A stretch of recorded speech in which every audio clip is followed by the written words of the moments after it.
Selamat pagi Ibu dosen dan teman-teman. Perkenalkan, nama saya Dian Susana Dortialeka, kelas Farmasi C, angkatan 2020-2021, NIM 204111093, akan membawakan materi tentang penentuan titik didih. Yang pertama, teori titik didih. Titik didih suatu cairan adalah suhu pada saat tekanan uap jenuh cairan itu sama dengan tekanan luar. Apabila tekanan sama dengan tekanan luar, maka gelombang uap dapat terbentuk dalam cairan dapat mendorong air ke permukaan menuju fase gas. Oleh karena itu, titik didih suatu cairan tergantung pada tekanan luarnya. Penambahan kecepatan panas pada cairan yang mendidih akan mempercepat terbentuknya gelombang uap air. Cairan pun akan lebih cepat mendidih, tapi suhu didih tidak naik. Titik didih cairan tergantung pada besarnya tekanan atmosfer. Titik didih pada tekanan 1 atom dinamakan sebagai titik didih normal.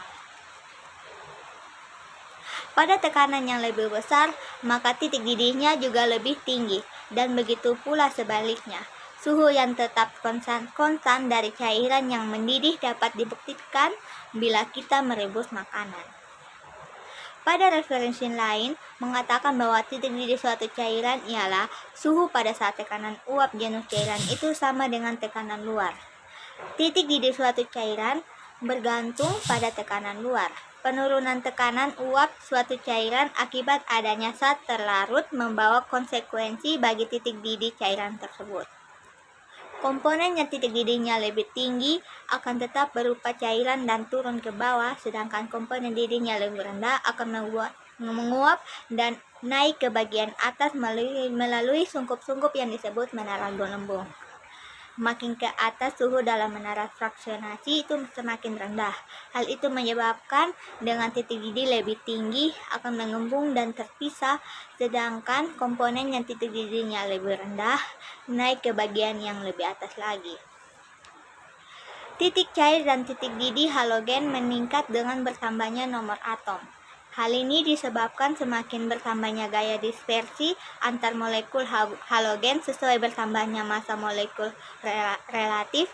Titik lele dan titik didih unsur periode ketiga dari natrium ke kanan meningkat dan mencapai puncaknya pada silikon. Kemudian menurun dari natrium sampai aluminium. Titik lele dan titik didih meningkat seiring bertambah kuatnya ikatan logam karena bertambahnya jumlah elektron valensi.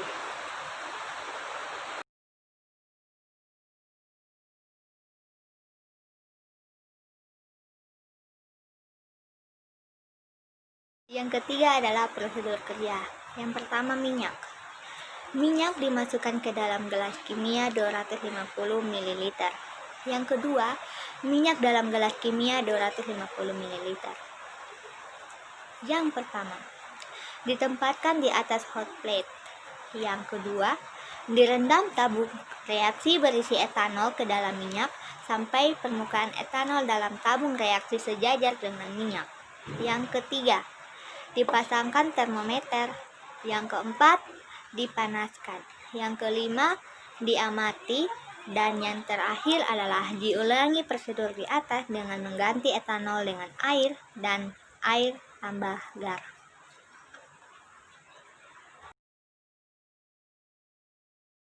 Yang keempat, pembahasan.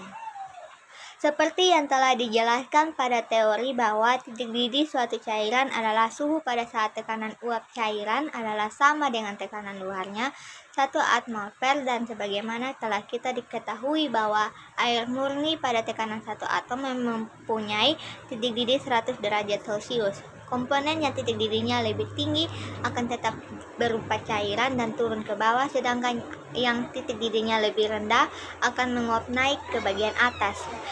Titik didih dapat digunakan untuk memperkirakan secara tak langsung berapa kuatnya gaya tarik antara molekul cairan. Cairan yang gaya tarik antar molekulnya kuat, titik didihnya tinggi, dan sebaliknya bila gaya tariknya lemah, maka titik didihnya semakin rendah. Pada percobaan dalam menentukan titik didih, zat yang akan ditentukan titik didihnya adalah larutan etanol, air, dan air campur garam. Hal pertama yang dilakukan adalah memasukkan minyak ke dalam gelas kimia 250 ml. Kemudian gelas yang telah berisi minyak tersebut ditempatkan di atas hot plate.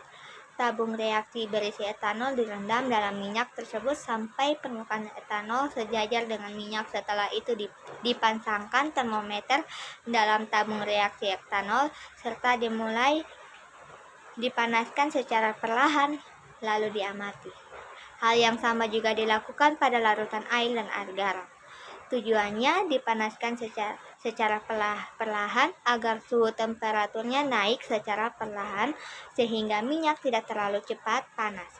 Bila minyak tersebut tidak dipanaskan secara perlahan, maka tabung reaksi yang ada di dalam minyak akan meledak. Dari hasil pengamatan dapat diketahui bahwa larutan etanol mendidih pada suhu 67 derajat Celcius, air mendidih pada 100 derajat Celcius, dan larutan garam mendidih pada suhu 101 derajat Celcius.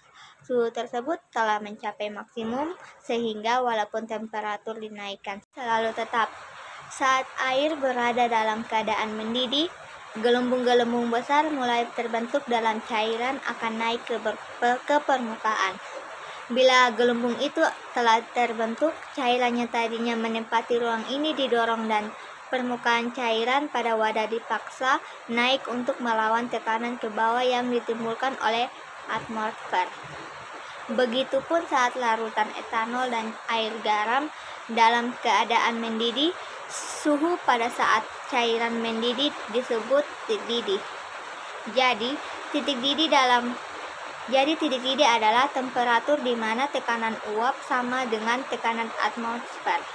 Penambahan kecepatan panas pada cairan yang mendidih akan mempercepat terbentuknya gelombang uap larutan yang dididihkan. Cairan pun akan lebih cepat mendidih, tapi suhu didih tidak akan naik. Titik didih cairan tergantung pada besarnya tekanan atmosfer. Faktor yang mempengaruhi titik didih suatu larutan diantaranya adalah tekanan, konsentrasi larutan, berat molekul, dan ikatan hidrogen. Semakin besar berat molekul suatu larutan, maka semakin tinggi titik didih larutan tersebut. Begitu pula dengan tekanan. Pada tekanan yang sama, titik didih air lebih tinggi daripada titik didih larutan etanol. Padahal jika dilihat dari massa molekul relatif, larutan etanol lebih besar dibandingkan dengan air. Hal ini disebabkan karena apa? Oleh karena ikatan hidrogen yang dimiliki oleh air lebih kuat dari etanol, walaupun massa molekul relatif air lebih kecil dari etanol. Tetapi ikatan hidrogen suatu larutan juga ikut mempengaruhi titik didih. Semakin kuat ikatan hidrogen larutan, maka semakin tinggi titik didihnya. Adapun pada larutan air garam, titik didihnya tidak jauh berbeda dengan air. Titik didih larutan garam sedikit lebih tinggi dari air karena air telah ditambahkan oleh zat terlarut, yaitu garam. Perlu diketahui bahwa volume larutan tidak mempengaruhi kenaikan titik didih, namun hanya mempengaruhi lamanya pemanasan larutan itu. Sekian dari presentasi saya, terima kasih.